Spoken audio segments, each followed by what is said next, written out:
ಒಂದು ಕಡೆ ಮಳೆ ಅವಾಂತರದ ಸ್ಟೋರಿಗಳಾದ್ರೆ ಮತ್ತೊಂದು ಕಡೆ ಬಿಸಿಲ ಹೊಡೆತದ ಸ್ಟೋರಿ. ರಾಯಚೂರಿನಲ್ಲಿ ಬಿಸಿ ಗಾಳಿ ಹೊಡೆತಕ್ಕೆ ಇಬ್ಬರು ಕೂಲಿ ಕಾರ್ಮಿಕರು ಬಲಿಯಾಗಿದ್ದಾರೆ. ಉದ್ಯೋಗ ಖಾತ್ರಿ ಕೆಲಸಕ್ಕೆ ಹೋದಂತಹ ಇಬ್ಬರು ಕೂಲಿ ಕಾರ್ಮಿಕರು ಮೃತಪಟ್ಟಿದ್ದಾರೆ.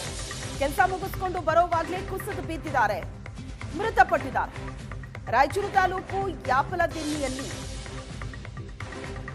ಹುಸೇನಪ್ಪ 48 ವರ್ಷದ ಹುಸೇನಪ್ಪ ಮೃತಪಟ್ಟಿರೋದು.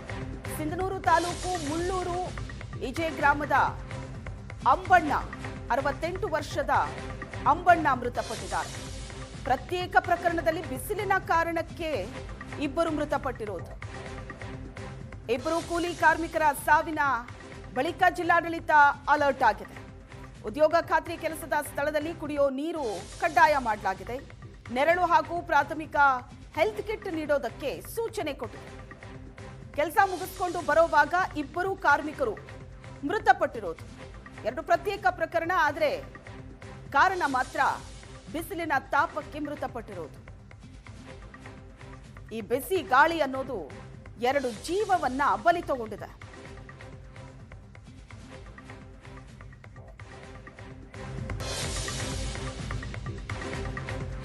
ಮೃತ ಕಾರ್ಮಿಕ ಹುಸೇನಪ್ಪ ಮನೆಗೆ ಬಸನಗೌಡ ದದ್ದಲ್ ಭೇಟಿ ನೀಡಿದರು. ಹುಸೇನಪ್ಪ ಕುಟುಂಬಸ್ಥರಿಗೆ ಶಾಸಕ ದದ್ದಲ್ ಸಾಂತ್ವನ ಹೇಳಿದ್ದಾರೆ. ಮೃತ ಕೂಲಿ ಕಾರ್ಮಿಕರ ಕುಟುಂಬಕ್ಕೆ ವೈಯಕ್ತಿಕವಾಗಿ ಧನ ಸಹಾಯ ಮಾಡಿದ್ದಾರೆ. ಬಿಸಿಲು ಹೆಚ್ಚಾಗಿದ್ರಿಂದ ರೈತರು ಆರೋಗ್ಯದ ಕಡೆ ಗಮನ ಹರಿಸಿ ಕೃಷಿ ಕೆಲಸಕ್ಕಾಗಿ ರೈತರು ಬೆಳಿಗ್ಗೆ 6-7 ಗಂಟೆಗೆ ಹೋಗಿ ಬೆಳಿಗ್ಗೆ 11 ಗಂಟೆ ಒಳಗಡೆ ಕೆಲಸ ಮುಗಿಸಿ ಮನೆ ಸೇರ್ಕೊಳ್ಳಿ ಅಂತ ಶಾಸಕ ದದ್ದಲ್ ಹೇಳಿದ್ದಾರೆ. ರೈತರಿಗೆ ಸೂಚನೆ ಕೊಟ್ಟಿದ್ದಾರೆ. ಬಿಸಿಲಿನ ಝಳ ಜಾಸ್ತಿ ಇರೋದ್ರಿಂದ ಉರಿ ಬಿಸಿಲಲ್ಲಿ ಹೊರಗಡೆ ಹೋಗೋದು ಅಥವಾ ಜಮೀನಿನಲ್ಲಿ ಕೆಲಸ ಮಾಡೋದಕ್ಕೆ ಹೋಗಬೇಡಿ. ಬೆಳಿಗ್ಗೆ ಒಂದು 6-7 ಗಂಟೆಗೆ ಹೋಗಿ 11 ಗಂಟೆ ಒಳಗಡೆ ಮನೆ ಸೇರ್ಕೊಳ್ಳಿ ಅಂತ ಜನರಿಗೆ ಸೂಚನೆ ಕೊಟ್ಟರು. ಬಿಸಿಲು ಹೆಚ್ಚಾಗಿರೋದ್ರಿಂದ ಜನ ಸಂಕಷ್ಟದಲ್ಲಿದ್ದಾರೆ. ಸಾವು ನೋವುಗಳಾಗ್ತಾ ಇದೆ. 2 ಜೀವ ತೆಗೆದಿದೆ ಈ ಬಿಸಿ ಗಾಳಿ.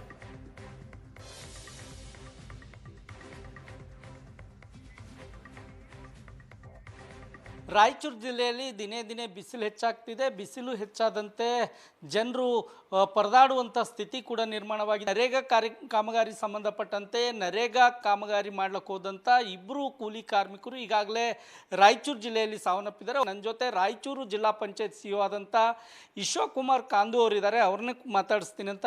ಸರ್, ಈಗ ರಾಯಚೂರು ಜಿಲ್ಲೆಯಾದ್ಯಂತ ಉದ್ಯೋಗ ಖಾತ್ರಿ ಕಾಮಗಾರಿಗಳು ನಡೀತಾ ಇದ್ದಾವೆ. ಆದರೆ ಅಲ್ಲಿ ನೆರಳಿನ ವ್ಯವಸ್ಥೆ ಇರಲ್ಲ, ಕುಡಿಯೋ ನೀರಿನ ವ್ಯವಸ್ಥೆ ಇಲ್ಲದೇ ಈ ಕೂಲಿ ಕಾರ್ಮಿಕರು ಪರದಾಡುವಂಥ ಸ್ಥಿತಿ ಕೂಡ ಅಲ್ಲಲ್ಲಿ ನಿರ್ಮಾಣವಾಗ್ತಾ ಇದೆ. ಏನು ಹೇಳ್ತೀರಾ ಇದಕ್ಕೆ? ಈಗಾಗಲೇ ನಮ್ಮ ಜಿಲ್ಲೆಯಲ್ಲಿ ಇರುವ 179 ಗ್ರಾಮ ಪಂಚಾಯತ್ನಲ್ಲಿ ನಾವು ನರೇಗಾ ಕಾಮಗಾರಿ ಸಮಯದಲ್ಲಿ ಮುಖ್ಯವಾಗಿ ಏಪ್ರಿಲ್, ಮೈ, ಜೂನ್, ಜುಲೈ, ಯಾಕಂದರೆ ಈ 3-4 ತಿಂಗಳಿನಲ್ಲಿ ನಮ್ಮ ಜಿಲ್ಲೆಯಲ್ಲಿ ಜಾಸ್ತಿ ಬೇಸಿಗೆ ಇರುತ್ತೆ. ಈಗಾಗಲೇ ಎಲ್ಲ ಇಒಸ್ಗಳಿಗೆ, PDಸ್ಗೆ ಮತ್ತು ADಸ್ಗೆ, TC-TMSಗೆ ನಾವು ಡೈರೆಕ್ಷನ್ಸ್ ಕೊಟ್ಟಿದ್ದೇವೆ. ದಟ್ ಎಲ್ಲ ವರ್ಕಿಂಗ್ ಸೈಟ್ ಹತ್ತಿರ ನೆರಳು ವ್ಯವಸ್ಥೆ ಆಗಬೇಕು. ತುಂಬ ಓಪನ್ ಗ್ರೌಂಡಿಂದ ಟೆಂಟ್ ವ್ಯವಸ್ಥೆ ಮಾಡಬೇಕು. ಏನಾದರೂ ನಮ್ಮ ಗಿಡ ಮರ ಅಥವಾ ಈ ಥರ ಗಾರ್ಡನ್ಸ್ ಥರ ಏರಿಯಾ ಇದ್ದರೆ ಅಲ್ಲಿ ಟ್ರೀ ಹತ್ತಿರನ ವ್ಯವಸ್ಥೆ ಮಾಡಬೇಕು. ಅದ್ರ ಜೊತೆಗೆ ಕುಡಿಯೋ ನೀರು ವ್ಯವಸ್ಥೆ, ಫಸ್ಟ್ ಏಡ್ ವ್ಯವಸ್ಥೆ ಎಲ್ಲ ಮಾಡಲಿಕ್ಕೆ ಕೂಡ ನಿರ್ದೇಶನ ಕೊಟ್ಟಿದ್ದೇವೆ. ಈಗ ತಾವು ಹೇಳಿದಾಗ ಆದರೂ ನಮ್ಮಲ್ಲಿ 1-2 ಕಡೆ ಈ ಥರ ಕೇಸಸ್ ಬಂದಿದ್ದಾವೆ.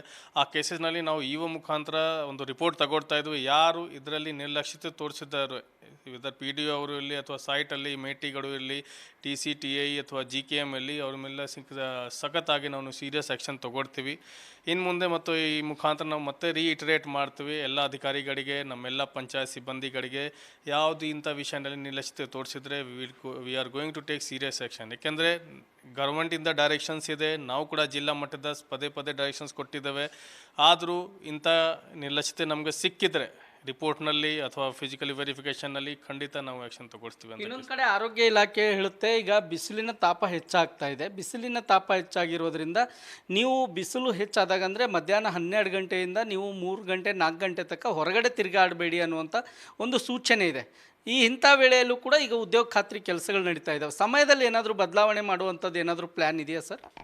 ಈಗಾಗಲೇ ತಾವು ಹಿಡಿದಾಗ ಮಾರ್ಚ್ 3ನೇ ತಾರೀಕಿಗೆ ನಮಗೆ ಕಂದಾಯ ಇಲಾಖೆಯಿಂದ ಒಂದು ಸರ್ಕ್ಯುಲರ್ ಬಂದು ಮತ್ತು ಜಿಲ್ಲಾಧಿಕಾರಿ ಕಾರ್ಯಾಲಯದಿಂದ ಕೂಡ ಮತ್ತು ನನ್ನ ಆಫೀಸಿಂದ ಕೂಡ ಒಂದು ಗಾಡಿ ಹೀಟ್ ವೇವ್ದು ಬಿಸಿ ಗಾಡಿದು ಒಂದು ಆ್ಯಕ್ಷನ್ ಪ್ಲಾನ್ ಮಾಡಿದ್ದೇವೆ. ಆ್ಯಕ್ಷನ್ ಪ್ಲಾನ್ ಪ್ರಕಾರ ಮಧ್ಯಾಹ್ನ 12 ಗಂಟೆಗಿಂದ ಸಂಜೆ 4 ಗಂಟೆಗೆ ಒಳಗಡೆ ಯಾವುದು ಈ ಥರ ಕಾಮಗಾರಿ ತಗೊಳ್ಬಾರ್ದು ಅದೆಲ್ಲ ಡೈರೆಕ್ಷನ್ಸ್ ನಾವು ಫಾಲೋ ಮಾಡ್ತಾ ಇದ್ವಿ. ಆ್ಯಕ್ಚುಲಿ ಎಲ್ಲ ನರೇಗಾ ಸೈಡ್ಗೆ ಬೆಳಗ್ಗೆ ಆ್ಯಸ್ ಅರ್ಲಿ ಅಂದರೆ ಮಾರ್ನಿಂಗ್ 6 o'clock 6:30 ಸ್ಟಾರ್ಟ್ ಮಾಡಿ 10:30 ಒಳಗಡೆ ಎಲ್ಲ ಕಾಮಗಾರಿ 10:30 ಒಳಗಡೆ ಮುಗಿಸಬೇಕು ಅಂತ ನಾವು ಎಲ್ಲರಿಗೆ ಡೈರೆಕ್ಷನ್ಸ್ ಕೊಟ್ಟಿದ್ದೀವಿ. 12 o'clock ನಂತರ ಯಾವುದು ಕಡೆ ಕಾಮಗಾರಿ ಕಂಟಿನ್ಯೂ ಮಾಡಲಿಕ್ಕೆ ನಾವೇ ತಡೆಪಡಲಿಕ್ಕೆ ಹೇಳಿದ್ದೇವೆ. ಪ್ಲಸ್ ನರೇಗಾ ಆ್ಯಕ್ಟ್ನಲ್ಲಿ ಈಗ ಬೇಸಿಗೆ ಟೈಮ್ನಲ್ಲಿ ನಮ್ಮ ಕಾಮಗಾರಿ ಮೆಜರ್ಮೆಂಟ್ನಲ್ಲಿ ಕೂಡ ಸ್ವಲ್ಪ ರಿಲ್ಯಾಕ್ಸೇಷನ್ ಇರುತ್ತೆ. ಆ ರಿಲ್ಯಾಕ್ಸೇಷನ್ ಕೂಡ ನಾವು ಇಂಪ್ಲಿಮೆಂಟ್ ಮಾಡಲಿಕ್ಕೆ ಡೈರೆಕ್ಷನ್ಸ್ ಕೊಟ್ಟಿದ್ದೇವೆ. ಅದೆಲ್ಲ ಫಾಲೋ ಮಾಡ್ತೀವಿ. 12 o'clock ನಂತರ ಯಾವುದು ಸೈಡ್ಗೆ ನಾವು ಕಾಮಗಾರಿ ಮಾಡಲಿಕ್ಕೆ ಈಗ ಅಲೌ ಮಾಡ್ತಾ ಇಲ್ಲ. ರಾಯಚೂರಿಂದ ಕ್ಯಾಮ್ರಾಮನ್ ಶ್ರೀನಿವಾಸ್ ಜೊತೆಗೆ ಜಗನ್ನಾಥ್ ಪೂಜಾರ್, ಏಷ್ಯಾನೆಟ್ ಸುವರ್ಣ ನ್ಯೂಸ್.